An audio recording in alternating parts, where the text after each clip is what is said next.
Hello again. This is Gary Meese, The Case Against. We're continuing to talk about the West Memphis 3 case. I'm going to be talking about the Shane Divilbiss eye gouging incident that involved Damien Echols later in the show, but right now I'm going to talk about something that came up in some discussion this week online. It has to do with some observations by Jackie Hicks, who was the grandfather of Stevie Branch. He was the father. He's now deceased. He was the father of Pam Hobbs. Later, she now prefers to be known as Pam Hicks, I believe. And he got very hands-on with the search. I mean, this was his grandson, whom he dearly loved. He poured himself all into the search. And when the body came back from the state laboratory, the crime lab, he wanted to really get a good look at it, which I think a lot of people would not want to do that. Anyway, I'm going to read an excerpt from The Blood of Innocence, which was written by Guy Reel, Mark Paraschia, and Bartholomew Sullivan. And this is a original book about the West Memphis 3. Copyright's 1995, but it was written before that. I knew all these guys. I know all these guys. I haven't seen or heard anything about Guy Reel in a long time, but Paraschia was working at the Commercial Appeal when I left 10 years ago or so, and I think he's a professor at University of Memphis now, or teaching. I don't know if he's a full-fledged professor, and he worked there until very recently. And there are been a lot of cutbacks at the Commercial Appeal, to say the least. The staff's down to about a tenth of what it was when I was working there 20 years ago. Bartholomew Sullivan, Bart, as I knew him, was working from Washington for a long time. His wife did a lot of freelance work for us in the suburban editions. And I don't know his wife, Susan, and I don't know if he's still working there or not, because I don't get the newspaper. I don't read it, and I'm not following up on his career, and I'm not even going to try, but he worked there until at least certainly fairly recently, and may still be working there, or working for Scripps Howard in some other capacity. Well, not Scripps Howard, Gannett. The newspaper used to be owned by Scripps Howard, and they sold to Gannett a few years ago. This is from page 134 in The Blood of Innocence.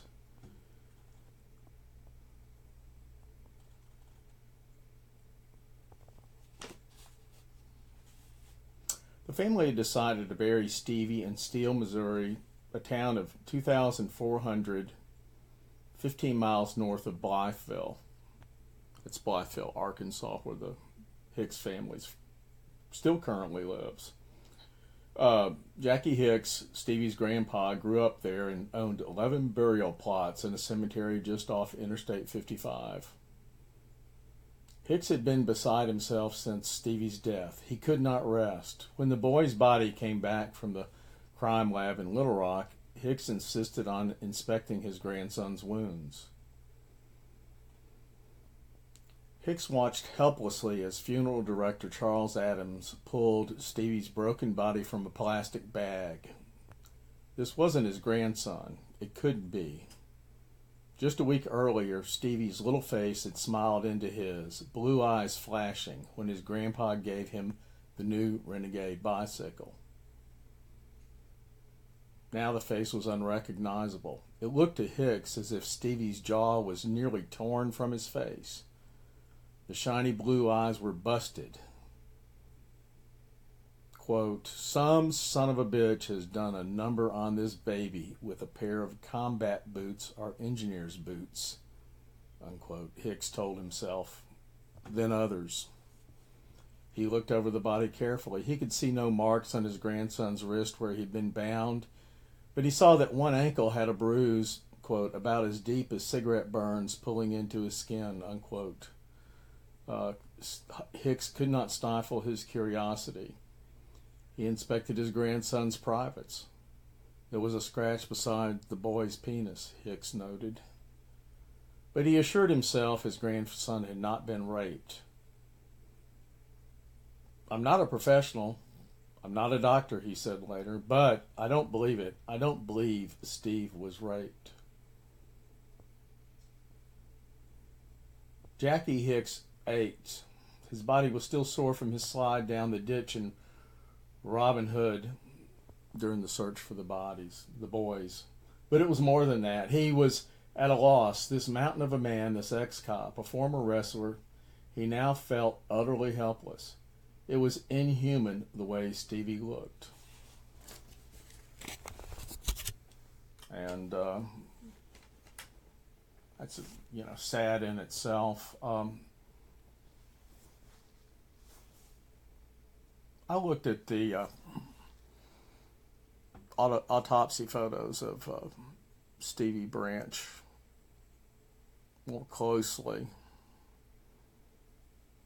after this particular passage came up during this discussion, and it's very disturbing to see those autopsy photos. I'm not really recommending anybody do that, but they are there for somebody who just wants to look from a purely objective standpoint to get some information. Stevie's left side of the face is grossly torn up. There are huge holes in his cheeks. There's a mark on his brow that I contend, and a number of other people believe, was made by the hilt end of a Rambo type knife, very much like, and probably from, the Rambo knife found in the lake behind Jason Baldwin's house. We can't absolutely prove beyond all reasonable doubt, because there's the much vaunted scientific evidence isn't there, and it'll never be there. But you can look at the wound. You can look at how that hilt end, the cap is gone. It's busted off or gone. If the cap was on there, it would have left a wound very much like what you see with the little cross in the middle. It's very distinct. No human being biting somebody's brow is going to leave a tiny, perfect cross mark in the perfect center of that circle. It just doesn't happen that way. Turtles don't bite that way either, as far as I know. But looking at the autopsy photos, it's really disturbing to see how Stevie's face is torn up, abraded.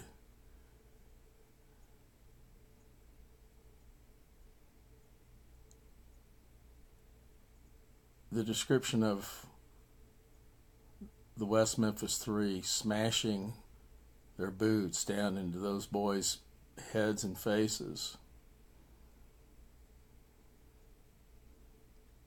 to get them to sink further into the mud of that nasty little ditch that was running through Robin Hood Hills. is a horrific scene, and the evidence seems to suggest that's exactly what happened. We know that Damien Echols and Jason Baldwin were wearing army boots that day, and a vicious kid with an army boot, after making his cuts into Stevie's face, stomping his face down into the mud, would have left marks very similar to what was left on Stevie's face. I'm not an expert on this. I can't prove that, but there have been experts that have looked at this and have seen marks that confirm pretty much what I'm saying. So I'm going to move on.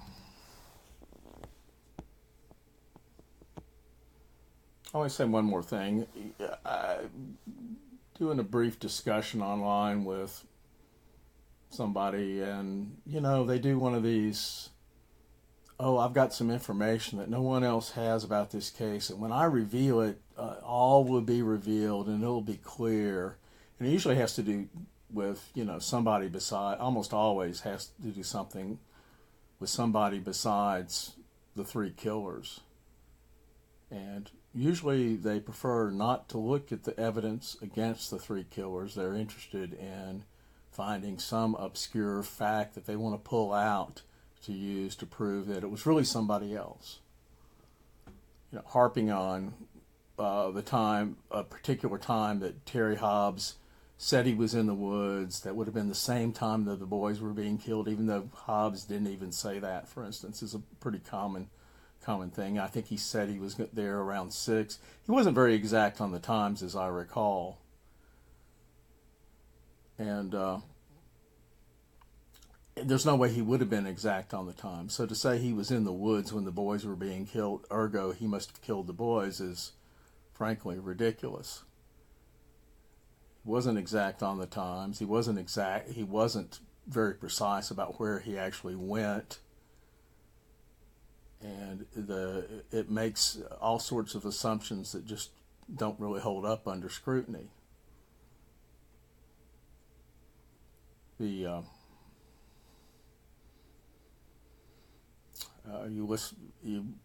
go back and look over the statements of David Jacoby, and you get further information that Hobbs would have had a very hard time doing any of that, and then getting himself cleaned up, and then show up back at the Jacoby. Very hard time. He wouldn't have been able to do it. To do what is described as his interactions with Jacoby that evening, and to pull off the crimes. Jacoby's statements are not highly consistent, because he was not asked about all this until 14 years later. It was a stressful time. It was a long time ago. They weren't checking their times at the time that this was going. He wasn't checking his watch so he could give a deposition, 14, 15 years later. The truth is they didn't know they didn't know what they had on their hands at that particular time. And Jacoby's memories differ somewhat from Hobbs' memories. But both of them were giving information based on events that occurred 14, 15 years ago. And if you want to tell me that, he should remember every detail of everything that went on, including the times when his stepson went missing, 14 years before, because it was, a memory that just wouldn't go away, that's not how memory works. I made this point before, but I'll make it again. Unless you had a special breakfast set up or something, I bet you can't tell me. I've used, weddings, very memorable days, weddings, the birth of your children. I can't tell you what I had for breakfast the day my children were born. Can you tell me what you had for breakfast? I don't know what time I went to sleep, for sure. And unless I have some cue for those particular days, I know I was up pretty late the day my son was born, because there was some minor difficulty. They weren't minor at the time, but he was taken a little early, and he had some breathing difficulties, and it was very stressful. And I know I was talking to my mother on long distance on the phone late that night. I do remember that. What time it was, I couldn't begin to tell you. So that's an example. I had a reason for remembering some events that day, but as far as putting it all together, there's no way. Of course, it's been a long time ago. But I can take more recent events, and and I can't tell you exactly what I was doing at particular times and where I went and who I talked to on days that are otherwise very memorable, or days I won't forget ever. And that's just the way memory works. So Mr. Hobbs, Terry, remembered as best he could, and Mr. Jacoby remembered as best he could. And what they do remember is that they interacted with each other in a time frame that would have made it virtually impossible for Hobbs to have pulled this off, as if he had any motive for doing that, as if he had the means for doing it, as if a single guy just sort of wandering around the woods and coming across some kids all by himself is going to be able to subdue all three of them and commit this horrific crime and then turn around and act as if he's upset about it, upset his stepson's missing.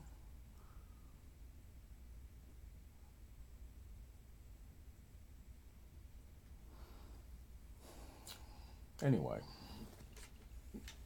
I'm going to talk, and my point being is that the cranks that get on here with West Memphis 3, and they pick up on one little factor, and they go on and on and on about this without looking at the bigger picture, without looking at the totality of the evidence. And almost all of it is circumstantial evidence. The idea that, we're going to get some scientific findings from all this and solve the case at this point is absurd. What scientific findings are you going to get? It's not going to happen.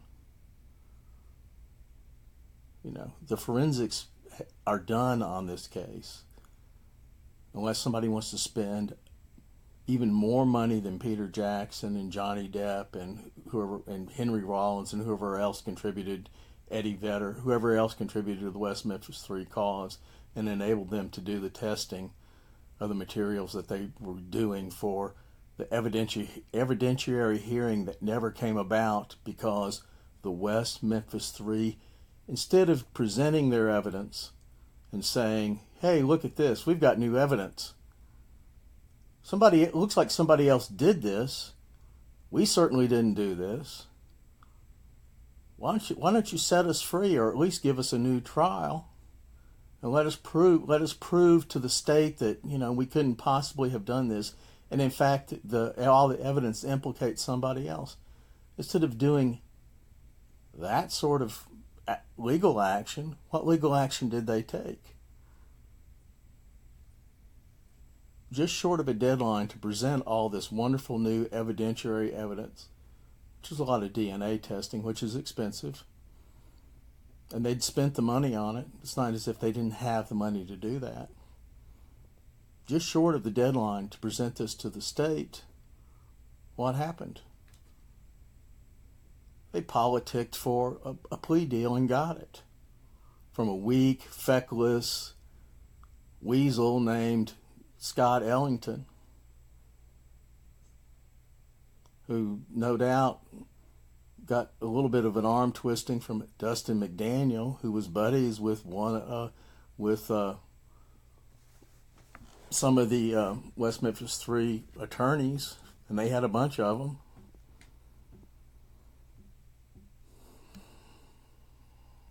And I'm not saying they did anything illegal. That's how lawyers work. They negotiate things. I'm not saying that was, I'm saying it is wrong, but it's not, nothing illegal went on here.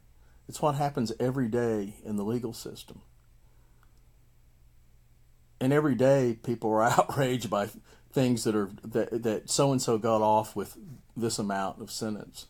The West Memphis Three actually spent a pretty good amount of time in prison for their crimes.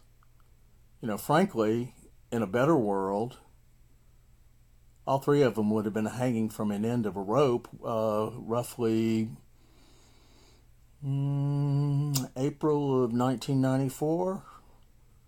That would have been a more satisfactory resolution to the case, and I would have no problem with that having happened. But that's not the world we live in, for good or bad, and I would say to a certain extent bad. I covered a kidnapping, extortion, murder case. It happened in Biloxi, Mississippi. It happened in Gulfport, actually. Gulfport, Mississippi in 1975, I think. 76. Last time I checked, the guy who committed the crime put a bullet in a lady's head just because he could. Clearly did it. There's no question that the man did it. He's still on death row. He's been there all this time. The woman had children who are now well into middle age. I think her husband has died. He still hasn't seen justice. He never saw justice for his wife's killer. I was a very young reporter. Now I'm a retired journalist pushing on, coming up on a 67th birthday. I think I was 22, 23 at the time. But, wrap your head around all that. That is the justice system as it works or doesn't work. That guy should have been put away a long time ago. But he wasn't. Damien Echols should have been put away a long time. And I say put away, I mean in the ground, in a hole someplace. Throw some dirt on him. Don't leave a marker. Nobody, he should be forgotten. He shouldn't be running around promoting his books and his stupid little magic classes. I will say this. At least he's out. Those are harmless, I think, in the sense that it's not really hurting anybody that he does this stupid stuff. But he spends an awful lot of time talking about how he's a victim and this and that, and he just can't get anything done, and blah blah blah blah blah blah blah. And Jason's a professional victim. Neither one of them have ever had a real job for any length. I don't think Damien's ever had a real job for any length of time. Jason Baldwin may have worked a few menial jobs up in the Pacific Northwest briefly. But, he's decided he's going to cash in on his status as a professional victim. And Jesse Miskelly, he lives off the kindness of people. That's what it really comes down to. So there you go. Three parasites draining society with their pointless, useless. Baldwin's case, he's just collecting a bunch of money. I don't see him really doing any kind of real work for justice, even though the name of the organization is Proclaim Justice. It's not really clear if he's doing anything except collecting money. Go figure. Go think about that a little bit. Yeah, I got off on this.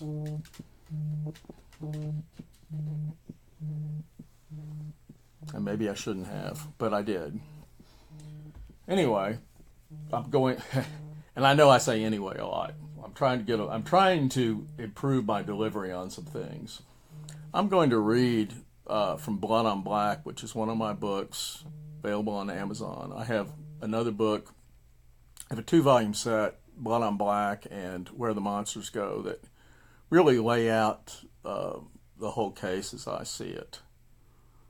Concerning the crime, not so much the aftermath. Certainly, there are other things that could be looked at in the context of all the legal maneuverings and all that stuff that are in Devil's Knot that I waded through, but I found extremely boring. I don't have all that stuff. I'm not interested in that. Oh, my alarm's going off. Stop. I don't have all that. But I'm going to read, and I also have a book, The Case Against the West Memphis Three Killers, which is a revised, condensed, combined version of those two books. All of them are available on Amazon and in Kindle and in paper. The Kindle's pretty affordable. Paper, particularly for the first two books, it's kind of expensive by my standard. But I don't make a lot off the books because they were kind of expensive to print. They're big books. Anyway, the title of this particular chapter in Blood on Black is I'm Going to Kill You. I'm going to rip your eyes out. And guess who said that? Noted occultist Damien Echols. In his book, Life After Death, Damien claimed that the only act of violence he ever committed was a fight at school. Echols minimized the attack as just a typical schoolyard confrontation. Not so. It was serious enough that months later, in February 1993, when the other boy in the fight, Shane Divilbiss, had gone missing, foul play was suspected because Echols had made threats on Divilbiss's life. Eventually, Divilbiss turned up unharmed. Divilbiss, 18, gave a statement to West Memphis Detective Mike Allen on June 17, 1993. All right, I was going to school and met Deanna Holcomb and intern Damien Echols. Because they were boyfriend, girlfriend at the time, I began to hang around with them. I spoke with Damien Echols on several occasions just like friends, then emotional things began to develop between me and Deanna Holcomb. She broke up with Damien and soon went out with me, which led Damien to believe I had stolen Deanna from him. He threatened to kill Deanna, threatened to kill several of my family members, just not my uncle, but several others. He threatened to kill me and then later came up behind me in the hallway while I was at my locker. I knew he was back there, so I just started to walk. I didn't look at him or anything. He jumped on me from behind, dragging me down to the ground and clawing at my face with his fingernails. People was saying he was trying to rip my eyes out, and the scars is what it looked like. When I got up, I turned around and I was going to fight, but he was being held down by several of the people that were in the hallway witnessing it, so I didn't have to. Okay, that's the end of his statement. Echols routinely filed his fingernails into 1.5 inch long points. Very much like a vampire. Echols was suspended while Divilbiss was allowed back in class. Back to Divilbiss. One of the threats was against my uncle, whom had told him that if he fought with me, that my uncle would jump into the fight, said Divilbiss. Echols, talking about the uncle, threatened him by saying if he jumped in, he'd cut him to pieces and bury him in Deanna's front yard, unquote. The uncle was 16-year-old Kyle Perkins, also a student at Marion High. Most of the threats were just generally short, like I'm going to kill you, or, like when he had me down on the ground, he said, I'm going to kill you. I'm going to rip your eyes out and all this stuff. Generally, just short phrases. There was no long, drawn-out threats, said Divilbiss. Concerning Echols, Divilbiss said, he was a very imposing person. When he was around, quote, friends, he could silence them with just a glance. I mean, he could look at them and they would be quiet. You know, if they were saying something he disagreed with, or if they were disagreeing with him, he would just have one look and they would be quiet. It seemed to me that all his friends feared him, including Deanna Holcomb. The way it seemed to me that she was around him because she was afraid that if she left, he would kill her. She did tell me that he scared her, that she thought he was crazy. She didn't tell me anything about sacrifices or anything, but she did tell me that at one time they had sexual intercourse in a room full of people watching them. She told me of, that is the main thing she told me about, like a circle of people were watching them, and that is with candles around and everything like that. End of Divilbiss's statement there. Sexual intercourse between ceremonial leaders is a long-standing practice in Wicca, and that's the religion that Damien was dabbling in at the time. And I don't think has ever been an occult dabbler, but he has done a lot of dabbling in various branches of the occult and spirituality, including Wicca. And the long-standing practice in Wicca, dating back to the witch cult founders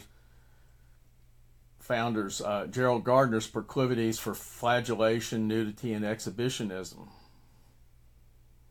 Yeah, all that stuff that's in there is mostly just Gerald Gardner's sexual fetishes on a grand scale.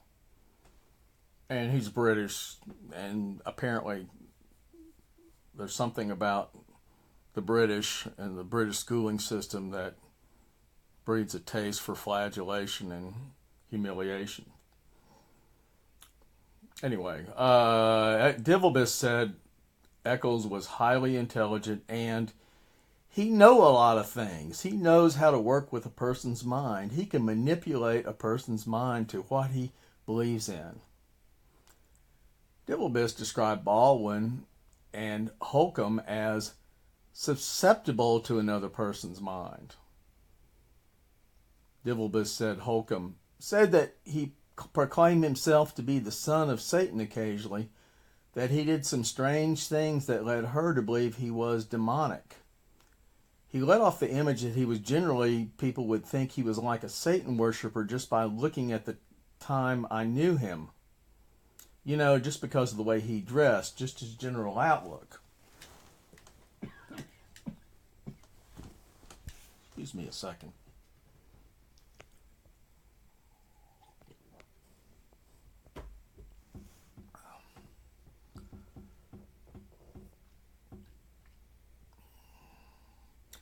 Divilbiss added that if he were in black magic, there would be bisexual tendencies because in all magic there are ceremonies which include bisexual sex magic is what it is called. It does include, bisexual intercourse.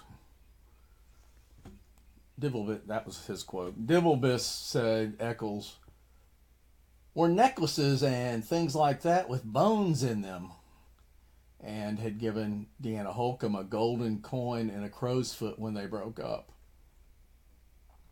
Quote, the crow's foot was generally used in black magic, was supposed to be a hex. The crow's foot was supposed to represent pain. Okay, I mean that he did things that represent black magic. The crow's foot often was used in death spells and witchcraft. Deanna Holcomb also described Damien Echols in her statement to police. She described Damien as involved in black magic, and she said she herself had been involved in black magic, and they were not practicing this together, apparently. She said she did her spell work on her own, but they were certainly in sync with each other on their occult practices at that time. There's no reason to doubt her word or her description. She knew Damien as well as anybody. I dare say she knew him better than Jason Baldwin knew him, and that's saying a lot.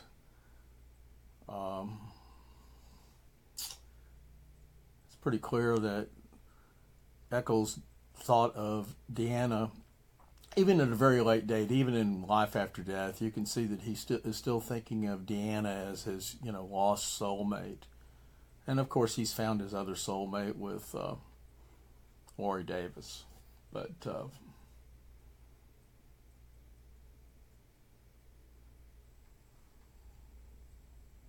we're going to go on with this. Divilbiss, by the way, it's interesting. Divilbiss somewhat downplays his knowledge and interest in black magic and the occult and these statements to police, but we'll read on and we'll see that he's actually pretty knowledgeable. Divilbiss admitted that he had, quote, done a little study in that area and looked up quite a few things. I have met a priest who gave me information and told me about things, so that is one way I know things about, like, ceremonies. I've never been in a ceremony, but I do know how ceremonies are run sometimes. I do know about the use of pentagram, and I do know the white magic use of a pentagram, which are exactly two different things. There's a downward pointing pentagram, but it used for warding off, for that is what it's supposed to be used for. It's supposed to be used for a warding pinnacle, and if it's right side up, it's supposed to be invoking pinnacle. End of quote. Divilbiss ended up in the news again in a November 1998 appearance by his wife on the MTV show Sex in the 90s. It's a group thing. April Divilbiss, 21, said she had two husbands. Divilbiss, then 24, and Chris Luttrell, then 22, and was thinking of making it a foursome because having sex with two men was tiring her out. I'm resisting making rude comments here. I want to say briefly that the other so-called husband, Chris Luttrell, shows up pretty prominently in the court records. Though he certainly doesn't show up in any of the documentaries and doesn't show up in any meaningful ways in, say, Devil's Knot, as what he actually is, which is a co-practitioner of Wicca, along with Murray Ferris and a bunch of other kids from West Memphis High School. Not a bunch, but a good-sized number. They reel off 6 or 7 or 8 names of other kids who are involved in Wicca from West Memphis High School. And their statements to police, Ferris and Luttrell do. Police talked to them quite a bit. Luttrell gave some very damning statements to police on Echols torturing animals, for instance, that he didn't see personally, but Echols had reported to him. And, maybe Echols was just bragging, but it shows a morbid thought process that thinks it's cool to be bragging about sticking sticks through frogs, for instance, or sticking a firecracker up a cat's ass. Why would you brag about something like that? Why would you do that, number one, and why would you brag about it later? Well, I know the answer to that question. If you're a sadistic psychopath, sounds like a great idea. But for a normal person, and I understand teenagers I had my own rough edges as a teenager, and I understand that, they're still really forming lots of ideas and personality and opinions and so forth. But how many of them go around torturing animals? Not very many. And the ones that do, they've got a problem. Anyway, the appearance on this MTV show brought about a custody battle over April Divilbiss's 3-year-old daughter with the child's grandparents. The father of the 3-year-old was not one of the two husbands, by the way. Mrs. Divilbiss told the Associated Press that this was an attempt to deny her freedom of religion, describing herself as a pagan. quote, "The government feels they have the right to impose their morality on us. We practice Wicca. And within our religion, this is a very moral situation. It's a highly thought of way to raise children," unquote. The Divilbiss story was featured in Time magazine on November 7th, 1999, detailing their lifestyle after the child had been removed from the home and then returned. The article about polyamory noted, the poly community is rallying around April, Chris and Shane, whose case may provide the tale of injustice every movement needs. The case could well be the first of its kind. It's certainly the first to debate explicitly the worthiness of polys as parents. The case was also cited in Feminist and Queer Legal Theory, Intimate Encounters, Uncomfortable Conversations. I don't know about you, I'm not rushing out to buy that particular book.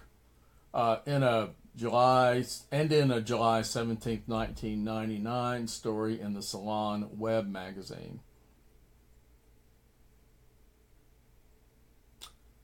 Mark Pereskia, one of the authors of The Blood of Innocents, and Shirley Downing, who had done extensive reporting on the satanic panic phenomenon, reported on the connection with the West Memphis 3 case in a commercial appeal story January 15, 1999. They wrote, "Divilbiss and Luttrell, then both Crittenden County teenagers, weren't considered suspects but were among scores of youths police interviewed. The pair, however, was among a smaller circle of young people who dabbled in the occult and associated with Damien Echols, one of 3 teenagers convicted for the murders. Statements by Luttrell and Divilbiss helped shape prosecutors' controversial contention that the slayings were ritual murders orchestrated by Echols and 2 followers involved in a teen cult. They attend Summerlin Grove Pagan Church, which meets in a clubhouse of a Bartlett apartment complex." Now, I wrote this a couple of years ago. The last time I checked, this is all still true. The Summerlin Grove Pagan Church recently still maintained a web page which noted the church was organized around May Day 1994. What a coincidence. Their bulletin board indicated a court spell for West Memphis 3 posted in November 2010. So the Wiccans were rallying around the three men convicted for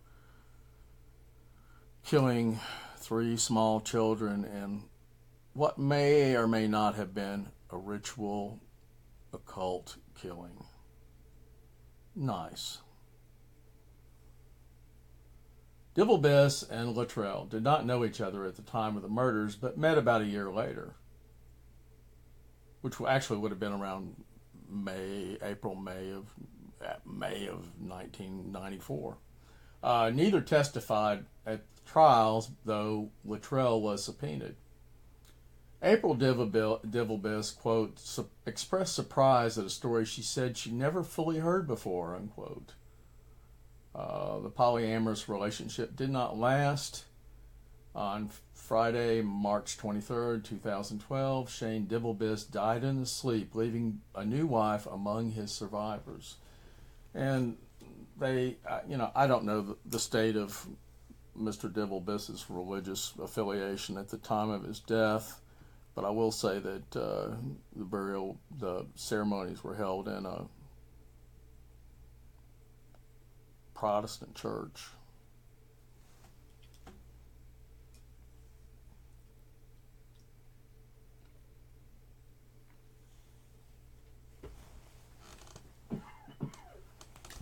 And that is enough for me for one day. This is Gary Meese signing out. I will hope to be back again next week with another episode of The Case Against. Wishing you all well and looking forward to, I was going to sign out, but I just remember what else I was going to say. A lot of speculation with Bob Ruff having his own Oxygen TV show in which he's going to be looking at the West Memphis 3 case. And while I do expect it will generate more interest in the case because it's on TV, and I'm sure Ruff is hoping that this is going to be the springboard to a whole career on television where he gets to be, play detective for Oxygen and other shows, and, appear as an expert on CNN, etc., etc. I don't really expect a whole lot to come of the show itself. It's a very complex case. He spent, 60 hours total, more than 60 hours, sort of just laying the groundwork for his ideas about the case, as wrong as they may be.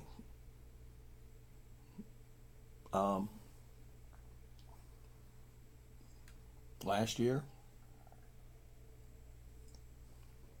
before he suspended the case for legal reasons, and it turns out the legal reasons apparently had to do with, negotiations for a TV show.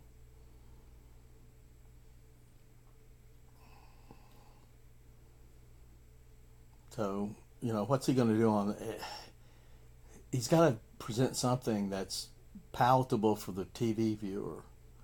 So I expect that we'll be seeing a lot of dropping the bodies of little pigs down into 10 Mile Bayou and watching what the turtles eat or don't eat, which is not even a valid test for what would have happened in this little muddy ditch that only had water in it on a very seasonal basis. The reason it had water in it at that particular time in any kind of quantity is it had been very rainy. There was a lot of drainage going on. All of Crittenden, well, not all, but a great deal of Crittenden County is nothing more than a reclaimed swamp if you want to get right down to it. The soil was very moist. The summertime it does tend to dry out just because the summers often get very dry. But it's what they call gumbo, and it just sort of sucks you in. It's very porous. It's dirt that's been brought from deposited there through over many, many thousands, millions of years from upstream, and has built this delta down there that extends for hundreds of miles on down to the mouth of the Mississippi River. Anyway, I don't think Ruff's going to come up with anything new, and if he does, he's going to be pulling out the usual suspects with the same cockamamie ideas. I mean, that's what I think's going to happen, and I think he's going to try to put his own special spin on it.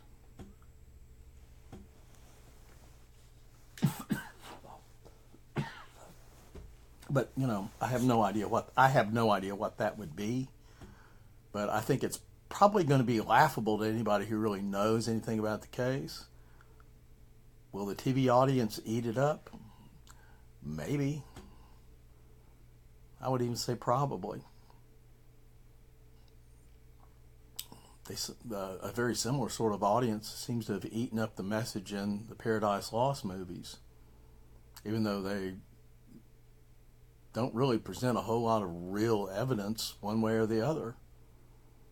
And a great deal of it's just simply, creating an impression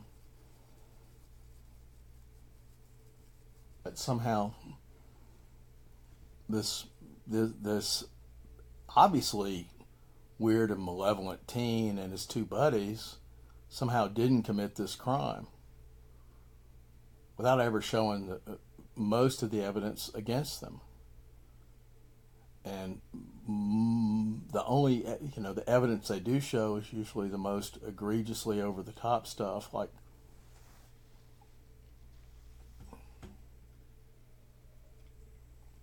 Michael Carson's statement about sucking the blood of the penis and the balls. I've started coughing, so I'm going to stop soon.